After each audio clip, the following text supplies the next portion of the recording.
Welcome to BBC News, broadcasting to viewers in North America and around the globe. I'm Gavin Gray.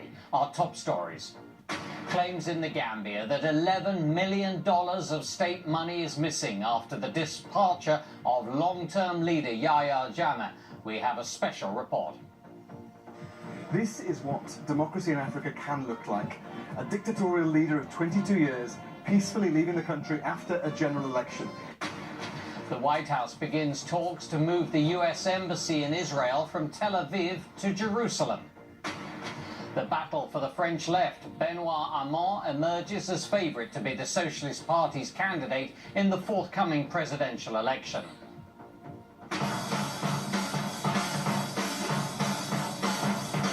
Choose life, choose a job, choose a career. And the drug-fueled movie that defined a generation. 2 decades later, the Trainspotting gang are back for more.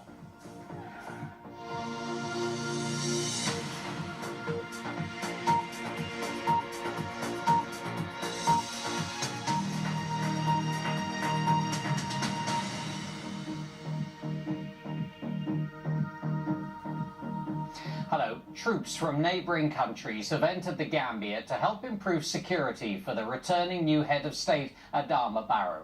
It follows the reluctant departure of his predecessor. The former president, Yahya Jammeh, was flown out of this small West African country after pressure from regional presidents and the threat of military force.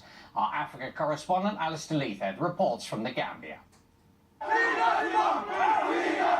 It was the first chance Gambians had to celebrate the country's only ever peaceful change of president in half a century. At the gates of State House they gathered, knowing a new guard is on its way into power. The crowd welcomed foreign troops, a regional force led by the Senegalese. The threat of military action helped remove a president who refused to accept election defeat. Now their extra security will help smooth the transition. 24 hours earlier, former President Jammeh had come to the airport. Finally persuaded by regional heads of state, it was time to leave the Gambia. This is what democracy in Africa can look like. A dictatorial leader of 22 years peacefully leaving the country after a general election. It's taken a lot longer than many people thought. It's taken the persuasion of presidents of neighbouring countries and the threat of force. But he's going. With an eccentric flourish, he boarded the plane, ultimately taking him on to a new home in Equatorial Guinea. But there's concern over how much state money he took with him. It was an emotional moment for those waving him off. Yahya Jammeh still has many supporters here, just not enough to win an election. What he did is the best thing for the country, and we do thank him for that. We are saying thank you, Mr. President, thank you, President Yahya Jammeh, for leaving the Gambia without a blood, coming in without bloodshed, going out without bloodshed. So we are saying thank you to President Yahya Jammeh. With their old president gone, the streets are getting busier again, after days deserted amid the fear of fighting. And there's one must-have item in the market. They could have been jailed for selling these a week ago. Cook for what I'm deal with to God be the glory. Greetings. Musician Silky Chris also had to avoid the authorities as he and his crew spray painted the city. That was really, really, really unsafe. And then, like, if at all I was caught, I was gonna be one of those people that has been tortured or killed or missing and all that. But then I and my team didn't care about that. We just wanted to free our people. President Adama Barrow is still in Senegal. He says he'll be back when it's safe. Others who've fled across the border are already heading home to a new country led by a new democratically elected leader. Alistair Leithhead, BBC News, The Gambia. And as Alistair Leithhead mentioned, it's being claimed the exiled ruler Yahya Jammeh plundered state coffers in his final weeks in power. An advisor to the new president says nearly $500 million, that's just over $11 million, has gone missing.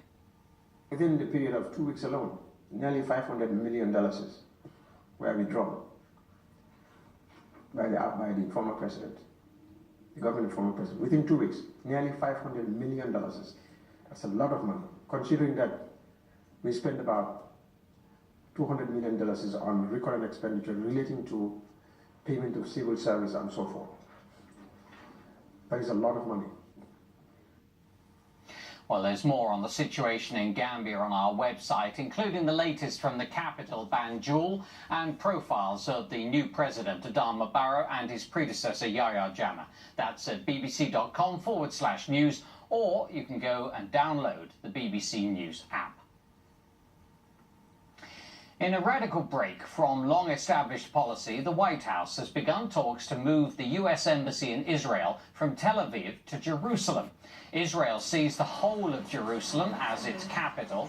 The Palestinians want East Jerusalem as the capital for their future state. President Trump spoke to the Israeli Prime Minister Benjamin Netanyahu by telephone on Sunday evening and invited him to Washington next month. Well, for more on this issue, we're joined now by David Schenker, the Middle East analyst at the Washington Institute for Near East Policy. Thanks very much indeed for joining us. It's been mentioned during the election, of course, as well, that this was what Donald Trump wanted to do. Do you think it's going to happen, though? I think it's going to happen. I think that Donald Trump is a president unlike the United States has ever had before. There have been half a dozen U.S. presidents that pledged to move the embassy to West Jerusalem and never followed through with it. And I believe that he's committed to it for better or for worse. What will the ramifications be? Hard to tell. There are a number of potential ramifications. Jordan has a 15-year, $10 billion natural gas contract with Israel. Egypt is getting along with Israel in a way it never has, having strategic cooperation fighting terrorism in the Sinai. That could be at risk. Israel has ties with Saudi Arabia and countries in the Gulf that it hasn't had because of mutual concerns about Iran. And the headway that has been made in that regard could dissipate. But we don't know. There are things that can be done, right, potentially to mitigate all those downsides. Of course, this is done because, or going to be done because Donald Trump wants to show his support for Israel. But there is another theory as well, isn't there, that actually this could upset their neighbors so much that it might end up being a bad thing for Israel. Yeah, it's unclear to me whether, the Israelis want this. And I think fundamentally, let's be clear here, the issue of West Jerusalem is not in debate here, right?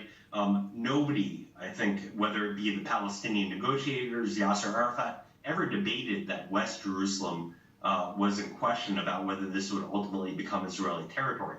So let's put that aside. But there are downsides here, and there are popular. This is an evocative issue in the Arab world. There's no way around that, and that there may be protests. It may cause leaders to take steps that we don't know. Nonetheless, I think this is not for Trump a domestic audience issue. I think he really believes, based on his relationships with American Jews, with American Christians, that this is the right thing to do. And so he undoubtedly is going to move forward with it. From the Washington Institute for Near East Policy, David Schenker, thank you. My pleasure.